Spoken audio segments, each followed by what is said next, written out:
when yung first taping day ko, nung una natakot ako sa kanya. Kasi sabi ko, baka sumitan ako ni Yuen. Kasi hindi niya naman ako masyado kilala pa. Pero di ko alam, first scene namin together ni Yuen, very charming na kami dalawa sa isa't isa. Parang, lalo na nung dinirect kami ni Direk Hill, yung mga pa-appear namin, kasama boy! Nung nagsimula sa ganun, lalo kami mas naging close pa.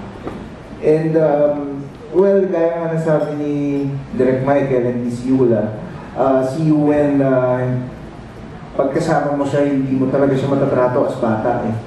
Kasi very, very matanda magsalita.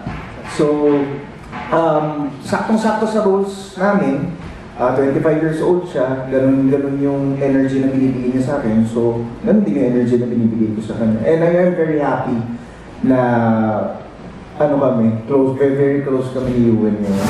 Siguro yung pinaka gusto ko yung closeness namin, yung every time na magkikita kami, meron kaming appeal. Kasama boy, yung parang hindi ko talaga makakalimutan. Kahit off-cam, ginagawa namin.